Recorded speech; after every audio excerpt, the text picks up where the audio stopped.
had some willing souls to help us run the stadium. So excited to be here. Obviously, the second signing day, we're not, really adding a lot more numbers today, but I can kind of give you an update on some numbers that we added since we last met and move forward. So excited today to really add one more high school player, Matt Bailey from Moline High School, who has been on our radar since last spring. Kind of a great story, just the way he. I always tell kids in recruiting, every story is unique, right? Everybody's recruiting story is your story. Don't try to pay attention to anybody else's. Don't look around at what's going around you. Just worry about where you are. And Matthew's been a definition of that. Came to us last spring, worked out with us in the summer. Went on to have an outstanding senior year, and just really excited to get to where we are with him. And then one other guy that's kind of an unusual signing, Zach Chrysler. Zai was a guy that we became aware of last year during our bye week. I was in Mississippi Gulf Coast recruiting a pool of people that were available to sign that year, and it became clear into my film study that Zai, who was on the field to get evaluated, was very impressed with who he was putting him down on a list to get recruited next year, but just through some inquiry and conversations found out that he was a full qualifier out of high school. So although he was in a junior college mix, everybody just assumed he was there as a non-qualifier, but it turns out he was a full qualifier. Really pursued that before anybody else got a hold of it, and that kind of led us to where we are with him. We got him in the middle of the winter cycle, during the winter break when our players are there, got him on campus and got him enrolled. That's why he didn't have an official signing, because he was a full qualifier at high school, went to Mississippi Gulf Coast, and then we worked him into the university here and had him admitted and started classes that first week. So that's how he kind of attritioned in. I know a lot of you are probably trying to figure that out, but an outstanding young man, very excited. So I thought I'd show you guys kind of like we did. Won't be as long as last time. I know we had a lot of players to go through last time, but first with Matthew. So the part that I'm really intrigued with Matt is you see him walk up here and you're going to see the circle kind of bring him into the line of scrimmage. The one thing Matt does is he has a lot of versatility. I don't know if he's going to play on the back end. I don't know if he's going to play in here. Eventually he may be an outside linebacker type. I think he has a wide receiver traits. He also has possibility of growing into the ability of being actually a tight end as well, right? So I kind of gave you 4 different clips here of him being just a very productive football player. Had all kind of recognition in his high school as well as his conference. Here you see him coming. He just got an instinct to walk down into it. Has a really good feel for the game. I think as much as he played in a variety of different positions, the versatility, the length, the athleticism, his mental and physical presence just get me excited as a guy that we're excited to add into the program here. So there he was at linebacker. Here's another good example. Here you're going to see he really has some good presence and awareness. You see him pointing in here. One thing that comes out when you're talking to his high school coaches, all the people that competed against him. He's from the Quad City area, which is an area that I obviously grew up in. Just everybody in that community talked about just who he was and what he is, and the presence that he brings. So I love the fact you can see him literally talking with communication with his hands, right? Telling everybody what to be aware of. He's got great QB awareness on both sides of the ball. What I would just say, people that understand the game and the big picture. So you see him pointing the things out. You can see him stemming out here right before the snap. We got an extra large width out here to the field. You see him get to the leverage point, get his body in position. I'm sure if this guy took off, he'd have to take him. He reads, reacts, and comes up here and just does to the edge of the defense and just does a nice job of understanding the play overall. Here you're going to see him in the middle of the field playing a safety position. So literally the third position you'll see him play on defense. Here you see him playing over top of number 2. Does a great job of getting his vertical depth, understands, reads, reacts, makes a play on the ball. Really good ball skills in all aspects of the game. Excited to get him in here. And then this last one, this is just as a punt returner, right? So a lot of times, what do you put on as your punt returner? You put your best athlete back there who has great ball skills and great awareness. Here you see him take the ball off the foot, catches the ball literally with a guy on him, on top of him, wasn't deterred, extremely confident in his skill set. Here you see him now continue to do some things after the ball. Just great presence, great awareness.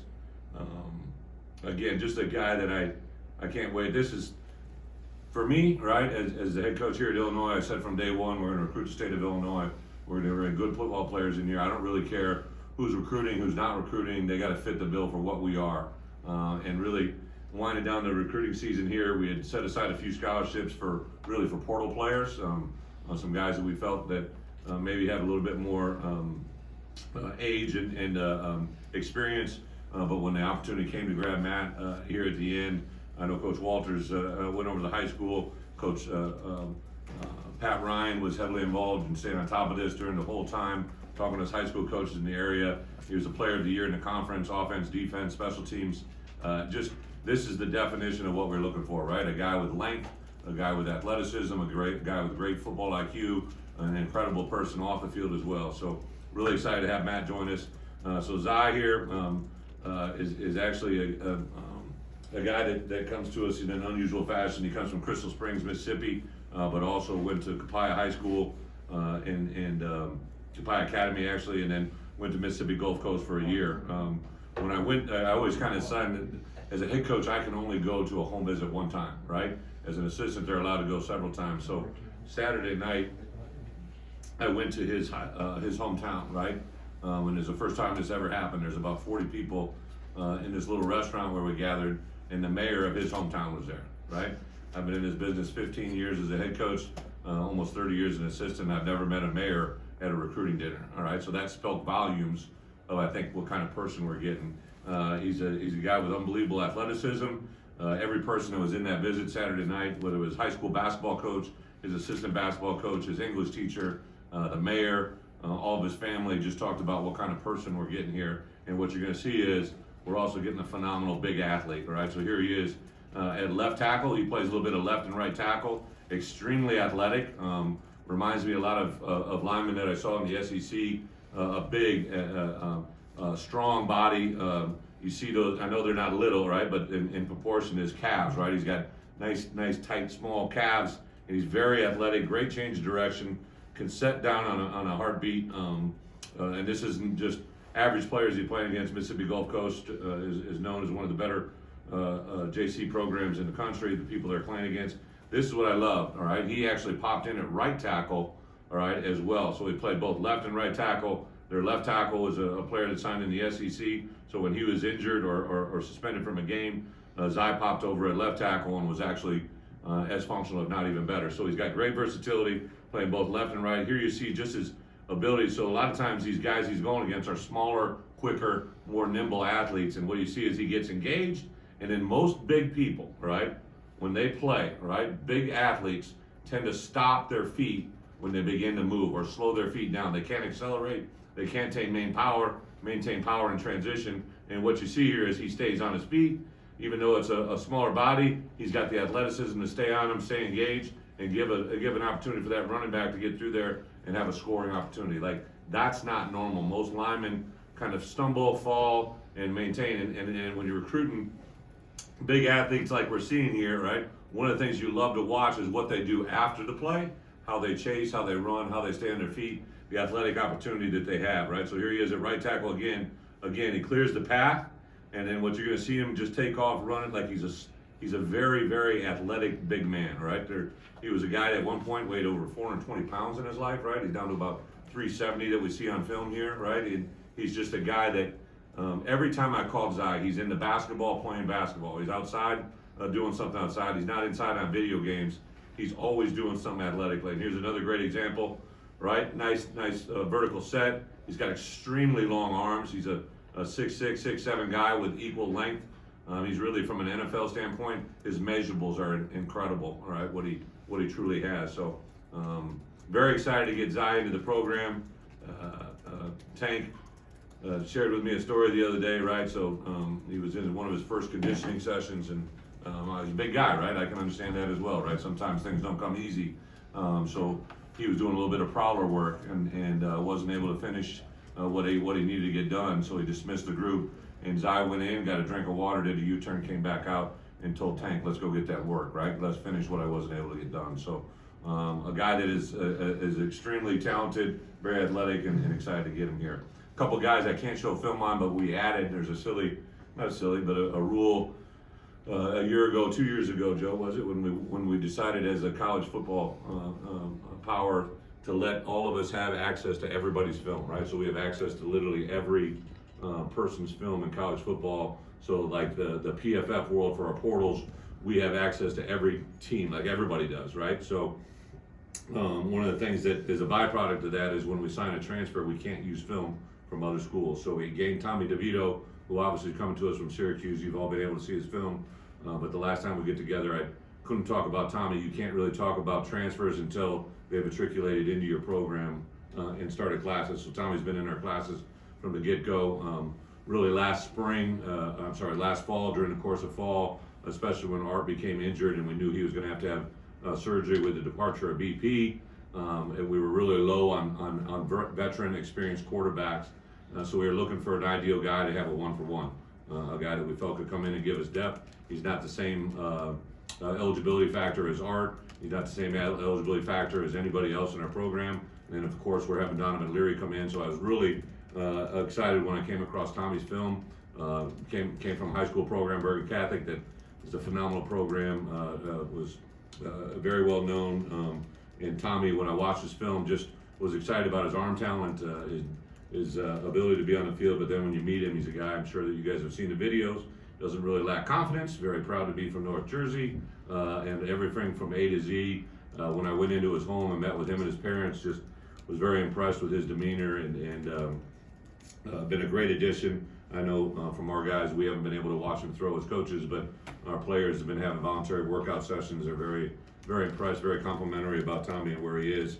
He actually knew Art from back in the day, and just a lot of good connections as we go forward. And then T-Rod Edwards is a young man that we've joined, who actually comes to us from just outside of Columbus, from Northwestern as a transfer student. And now Tommy was a grad transfer, so he comes in as a grad transfer, immediately eligible to play. T-Raw, obviously had spent a couple years at Northwestern and joins us now as a pure portal transfer. So he came in, joined us, was in on our very last visit weekend, and then we're able to get him and start him in school as classes started. So he's here on campus running full speed ahead. So really, we signed 22 high school players, right? 22 high school players, 11 of those players came from the state of Illinois. Those 22 players, I believe, Pat, how many we got? 8 on campus? Is it 8 or 9? 10 players that graduated from high school early and came to campus. So a really good combination there of players like we set out to do, good players from the state of Illinois. Also, we're able to get them in school a semester early so they can be a part of our program during the spring through spring semester and a jump start into the summer and of course next fall. In addition to the 22 high school players, we signed 2 junior college players, we signed 2 transfer players, and then we also added 5 PWOs, right? 5 preferred walk-ons that have come to us either out of high school or from another college experience that are on our campus right now as we go forward. So really that's about it. From a program standpoint, open up for questions. The thing I would share with you is, you know, as this thing unfolded, I gave kudos last time to our recruiting department, but also to assemble this staff from Josh and his administration, what they allowed us to do from campus, what they allowed us to do with admissions and housing. There's a lot of things that have changed, in my opinion, for the better, that have really made it a more accessible opportunity for us to get student athletes in here and represent Illinois in the right way. And I'm forever thankful for that as well. So with that, open up for questions. Coach, oh, sorry. Yeah. I'm sorry, Coach. You're good. This used to be the day. Mm-hmm. You sign 25 guys and get all fired up. It's not like that anymore. How do you feel about how that changed? You know, I absolutely personally love it. I was actually just talking to, I spoke in the last 48 hours to a couple Division I football coaches across the country in our conference and in others. And one of the things we've been kind of talking about is there's been some discussions about changing back to this date or somewhere in between. I think without a doubt to stay in December. Now there was a little bit of a discussion in our head coaches meetings at the AFC, at the American Football Coaches Association, to maybe move the December signing date back a week, which I could actually understand that, you know, because it'll allow you a little bit more time in December for teams that are playing a championship game to get out on the road and do things. But I really hope we stay with the December period. If it gets moved back a week, I'm fine. But what it doesn't, what prevents is if we didn't sign those guys in December. So all those 21 players that we signed in December we would have had to been recruiting them all through January, right? And it just, it's cost effective, it's time effective. It allows kids that know where they want to go to sign and be done with it, and they don't have people beating down their doors. I think it just makes a lot of sense. If we don't want to have two, I don't know what the common ground is, but it really allowed January to be very productive for the 2023 class. It's just a much more efficient way of doing things, and I'm all in favor of keeping it in the December window. Bret, this is such a numbers game of adding talent to your roster. 22 prep kids, I believe, a couple transfers. How do you balance, how do you approach, how does it evolve of how you want to split that up, especially this year? It's a great, when I took this job, I know you guys have heard me say this, I told Josh there's probably not a better time to try and take over a program than, as ironically as it was during COVID, for a lot of different reasons. Being able to stay on campus, recruit, it was kind of a fair playing field, allowed me to get a jump on my staff. But one of the byproducts that's been a negative, right, is the super senior class, but everybody worries about it. Every kid that was here on campus during COVID, as well as everywhere in the country, gets a bonus year. So they gave us relief this past year where it was kind of, all those super seniors were free, right? Well, now it's 25 plus 7, right? So we had our 25 signees, plus you had 7 that you could sign if you had guys either enter the portal or declare for the NFL draft early. And we got that number, so we'd have 32 available for us. But for us, and I know a couple of you really follow this, right? We had 32, but we've counted 4 forward from last year. So with Novak, Kanena, we had 4 guys that we blue shirted that go to this class that we're in right now. So that dropped us to 28. So those 28 is now what we're working off of as we go forward, right? So it is a numbers game. I think that next year I would be very surprised if we don't go to the 25 plus 1. So basically, if you lose a player either through portal or to the NFL draft, you'll be able to complement that, right? Because the biggest disadvantage we have, right now is, for us personally, I won't be able to get to 85. I won't be able to get to 85 even under the plus 7 because of the players that have either attritioned or that I've attritioned out of here. That 32. Even with the 32 signees, won't quite get us to 85. Now it's good because you're going to reward walk-ons, but I think it's an unfair playing field for a college, whether it be here at the University of Illinois or really anywhere, if you can't get to 85. It just makes no sense to me. So I'd actually proposed that we would go to just purely 85. Everybody's got 85. I don't care if you sign 55 in 1 year. If you got them, you should be able to sign them, right? I know everybody gets, scared with running people off and where it's at, but I know I've never run a kid off. I think the integrity of the game, you'd hope that would happen. That's maybe not always the case in every place that I've ever been around or I've witnessed, but my guess is the number that we come to next year will be a little bit more user-friendly to get to 85 total. And just follow up on that, how much do you guys plan to be in the portal now to add to the 22 roster, and how much is Blue Shirts playing to you trying to get to 85? We will do blue shirts. We've already explored that. I'm sure the guys that really follow it know what I'm talking about. But I do think, today, I had 3 guys that I watched before we came here today that just went in the portal, right? And we're going to always constantly look, for positions of needs. To me, I'm not an overload into the portal, just sell your soul and do all that. I think we're a development program. I think here at Illinois, you want to develop high school players and put them in position. You have to constantly recruit your team, right? There's never been a point in college football where it's more important to not only cultivate your starters, but who your number 2 is and who your number 3 is, who, it might be your 3rd string right tackle this year. He might be your starting left tackle next year, right? And it's very important to recruit the roster that we currently have, but we'll always use the portal as a supplement to a position of need, i.e. Tommy DeVito, right? Just because we really lacked a quarterback that had a significant amount of playing experience.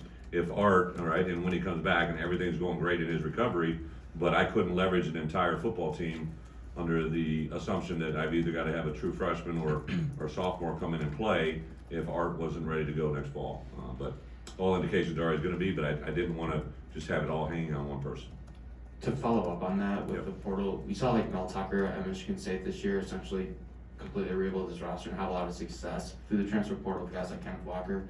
How difficult was it for you to balance, I want to build through the portal and get good really, really quickly, and also developmental program, get the kids, build my roster through the high school talent?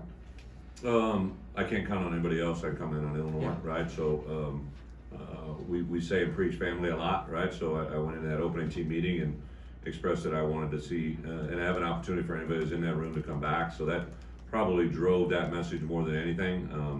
I think if you're dealing with portals, for me, right, and what we do here at Illinois, if I have a young man walk through that door as a freshman, I think everybody kind of assumes there's going to be a transition, right? He comes in, he's been raised by a certain set of parents or a community or a church or his high school, and there's going to be growth. But when you bring in a player like Tommy, right? Like Tommy comes in, like I did a lot of back end, conversations, a lot of research on him and who he was, and really did my research, because when you bring in a guy with 1 year of eligibility, they better represent what you believe in, because you don't have a lot of time to adapt them.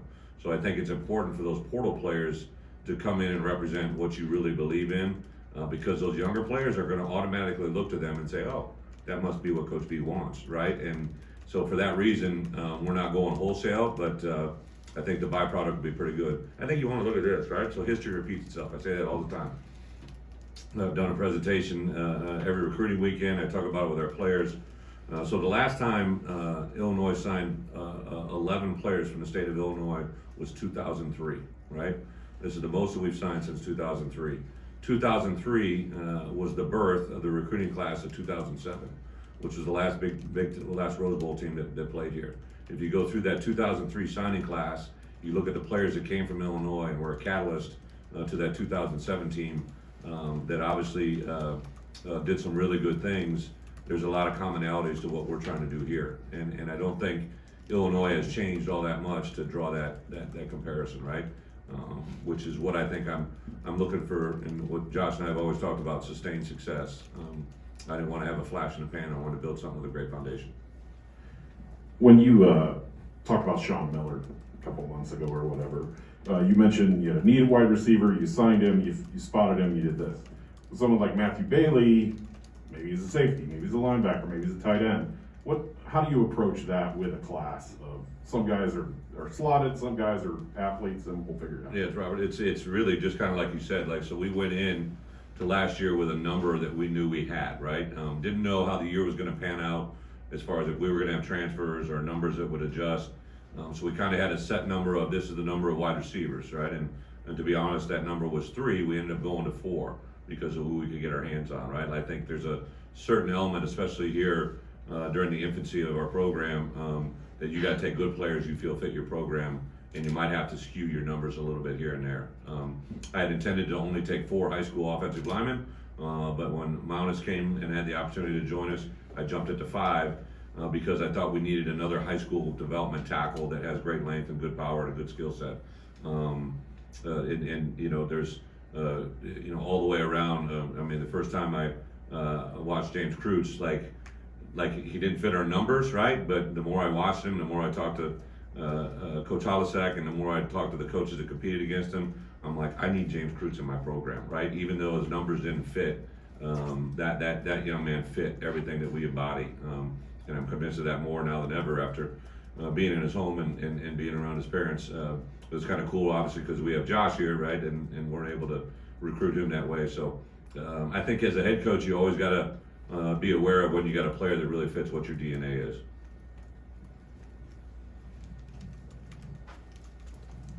Brett, with Tommy, what initially stood out about the full body of work with him, and then how did you navigate an offensive coordinator / quarterback coach change kind of in the middle of his process? Yeah, great observation, right? So if you follow the timeline of how that all happened, you realize I had a couple of things in the air that the only person who knew it was me, right? I knew at some point when a transition was going to take place, we were involved in the end of the first wave of recruiting, all the things that were taking place around us, and I think the part that I really enjoyed about Tommy, like a lot of times I take things personally, right? And I'll start to reach out. So once Pat Embleton and the recruiting staff or the personnel department brought me Tommy, and we kind of made a decision. This is a road that we're going to explore. I reached out to people I knew at Syracuse, people that were there at Syracuse when he was there last year versus when they were there 2 years ago. Watched film from every year, you know, that he was there, and really just began to do it personally. That first week of live recruiting, I was the one that went in the home with Coach Bart Miller, because we were recruiting Matt Fry's out there, so we swung into the home. So it just made it about the University of Illinois and for me as a head coach. So when I made transition, you know, the first home that I sent Coach Lunny in was to Donovan's. You know, so sent him to Donovan Leary, and when I made transition, the first phone call I made that day was to Donovan Leary's father, right? Because after being in at home, I knew how much weight the family had and where it was. So I reached out to his father first, told him what I had planned to do that day and how I was going to transition, and explained it to him. And I said, now you tell me, like, do you want to sit down and tell your son, I want to do it myself, but you tell me how to handle this moment. And it was pretty much the same way then with dealing with Tommy. I went in the home, got to know it was the first time I was able to see him face to face by NCAA rules. It was the first time. So I developed a relationship with him. When I made transition, I called, his dad's name is Tom. Again, I realized how strong of a father figure he was and how much Tommy leaned on him. So I called his father, and we walked through it, talked through it as a family, and then he expressed it to Tommy, and then I talked to both Tommy and Donovan that night. So we'll see how it works out, but I think it's worked out very well to this point. With blue shirts, how do you strike a balance there where maybe not hurting yourself in the next recruiting class to maybe fill some spots in the previous one?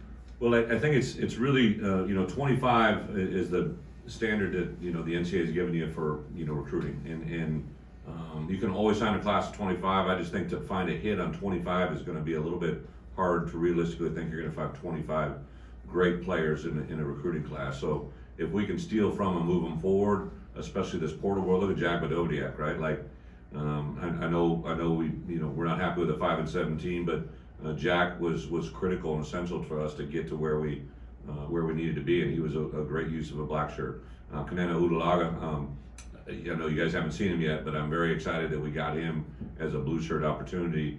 The way I see it is we're really taking a scholarship from, like, next year. If I blue shirt somebody now, what I'm doing is I'm basically taking a scholarship from the 23 signing class because I have faith in the 22 that I have right now. That's how I view it. I don't really see it as taking one. I just see it as I'm building my roster all the time. And sometimes blue shirts you take with the idea, they might be able to help us this year, but I think this kid finds another, maybe not a ready-made DB, but he could be a ready-made outside linebacker in a year and a half, right? That's how I kind of see it. Or you have a transfer portal player who there's just too many portal players that can't have scholarships right now, and the blue shirt is the only opportunity that they have to get on the field. So it kind of works for us in both ways. How critical, Brett, is your preferred walk-on program that you want to have here? And it seems like everywhere you've been, you've had success with that. Yeah. With certain players, and it just seems like you're kind of trying to do that here again. Again, it's a partnership with Josh, right? So one of the first things that became clear to me here when I got here was their roster size was at about a 110 on maintaining. And every place I'd been at, the number was 120. And that was critical because you have 85 scholarship players, right? And now that gives you 35 players to bring in as walk-ons. So Josh and the university has allowed us to grow that roster a little bit. We'll be closer to that number to 120 than ever before, and that allows us to bring in some great, in my opinion, PWOs, right? You're from Illinois, you have a lot of development type kids, you have players that can literally become recruiting erasers, right? Guys that erase recruiting mistakes, guys that maybe become injured, guys that you were counting on this guy to be a position X and he ends up moving to position Z, and now you can fill that in with a walk-on. I look at Mike Marquez, right? I didn't get a chance to talk about him before. Mike started as a walk-on in this program. After I moved him to tight end, like literally every week, I'm like, how do we get this guy involved in the game plan? What do we do? How do we do it? There's a play against Penn State where he's lined up at fullback. He played fullback for 2 weeks, and he takes a very, very good football player and blocks him 5 yards past the line of scrimmage, and his excitement and anticipation of that play was infectious to everybody else. So, and then we designed certain plays later on in the year. Everything good happens when Mike was on the field. So that's when we made an appeal to the NCAA, and now got Mike back for another year because he basically missed 4 games during that COVID year. No one had asked the question. I just said, well, why can't he redshirt that year, right? Because he had never redshirted. So it led us to the opportunity to bring him back. And we got one more trick up our sleeve that we're trying to work right now. And I think if we get that one, it'll be a double jeopardy good effect. So we're excited. The PWOs, for me, they didn't call me a PWO back then. They called me a walk-on. And I was number 9 on the depth chart. And 2 weeks into it, I was ahead of, I believe, 4 of the 5 guys that I came in with. Because sometimes recruiting stars don't mean that much. I'm not saying that's the case with everything, but I think for a lot of guys, undersized, underdeveloped, and under-recruited can be a good phrase. Coach, kind of a loaded question, but last They're time, always loaded. last time you were in college football, the transfer portal didn't exist, and you kind of mentioned there's not an opportunity for every player in the portal to get a scholarship. Can you just explain your entire feelings toward the portal and what it means? Listen, I think the portal's a great thing, right? So when we have guys in and we're showing visits, so my first portal player was a guy by the name of J.J. Watt, right? He was a guy that was coming from a MAC school that wanted to return to his home state. That was a non-scholarship player, and obviously it worked out well for a lot of people, right?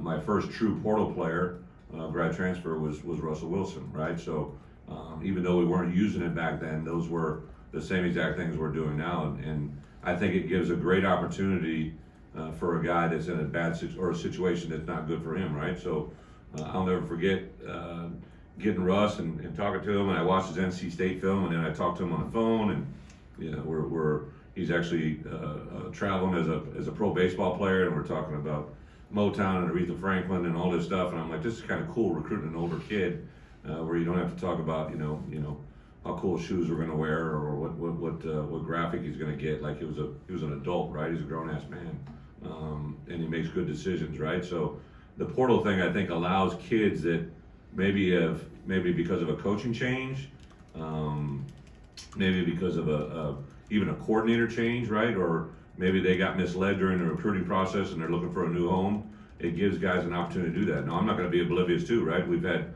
a number of players enter the portal.